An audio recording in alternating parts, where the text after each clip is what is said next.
Hello दोस्तों, नमस्कार। आज 1 मई 2025 दिन गुरुवार। आइए जानते हैं आज की सभी बड़ी खबरों को। प्रधानमंत्री नरेंद्र मोदी के नेतृत्व वाली एनडीए सरकार ने देश में जातिगत जनगणना कराने का निर्णय लिया है और इसे लेकर केंद्रीय मंत्री अश्विनी वैष्णव ने बताया है कि देश में जातिगत जनगणना की जाएगी। ऐसे में बिहार विधानसभा चुनाव से पहले इसे एनडीए सरकार का मास्टर स्ट्रोक बताया जा रहा है। राजनीतिक मामलों की कैबिनेट कमेटी यानी सीसीपीए ने देश में जातिगत जनगणना कराने का निर्णय किया है और इस कैबिनेट कमेटी को यानी कि सीसीपीए को सुपर कैबिनेट भी कहा जाता है। जाति आधारित जनगणना कराने के इस निर्णय के बाद राजनीतिक दलों में इसे क्रेडिट लेने की होड़ मची हुई है। दरअसल भारत में साल 1931 में पहली बार जाति आधारित जनगणना कराई गई थी और पिछली जनगणना 2011 में कांग्रेस के नेतृत्व वाले यूपीए सरकार के दौरान कराया गया था और तब से प्रत्येक 10 वर्षों पर होने वाला जनगणना का कार्य कोविड के कारण रुका हुआ था और ऐसे में सरकार के आदेश के बाद अब नए सेंसस में जातियों की भी जनगणना की जाएगी।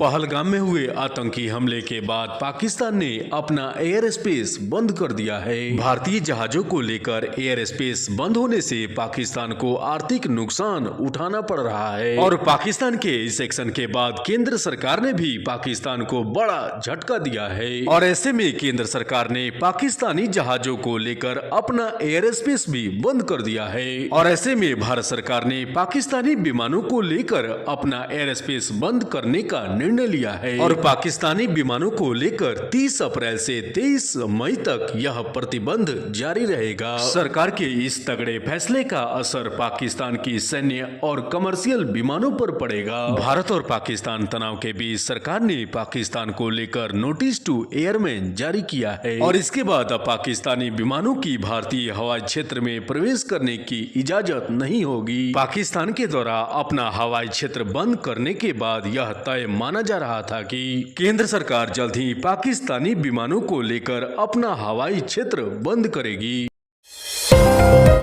प्रधानमंत्री नरेंद्र मोदी 9 मई को रूस में आयोजित विजय दिवस समारोह में शामिल होने के लिए रूस जाने वाले थे, लेकिन भारत और पाकिस्तान के बीच टेंशन के बाद प्रधानमंत्री का यह दौरा स्थगित हो गया है और ऐसे में रूस के विजय दिवस समारोह में रक्षा मंत्री राजनाथ सिंह भारत का प्रतिनिधित्व कर सकते हैं। दरअसल रूस में विजय दिवस कार्यक्रम प्रत्येक साल 9 मई को आयोजित किया जाता है और यह रूस के सबसे महत्वपूर्ण राजकीय समारोहों में से एक माना जाता है। इस बार यूरोप में युद्ध समाप्ति का यह 80 वर्षगांठ है, ऐसे में इसका महत्व भी बढ़ जाता है और इससे पहले राष्ट्रपति पुतिन ने 75वें विजय दिवस के मौके पर प्रधानमंत्री को आमंत्रित किया था और रूस भारत शिखर सम्मेलन के दौरान राष्ट्रपति पुतिन ने 2021 में भारत की यात्रा की थी।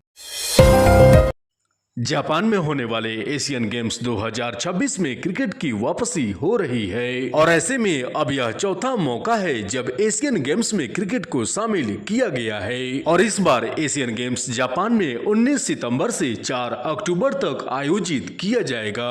क्रिकेट को इससे पहले साल 2014 और 2010 के एशियन गेम्स में शामिल किया गया था और 2023 के एशियन गेम्स में क्रिकेट को अंतर्राष्ट्रीय स्तर पर T20 का दर्जा दिया गया था और इसमें भारत ने मेंस और विमेंस की दोनों कैटेगरी में स्वर्ण पदक जीता था। एशियन गेम्स के अलावा इस बार के लॉस एंजल्स ओलंपिक 2028 में भी क्रिकेट को शामिल किया गया है।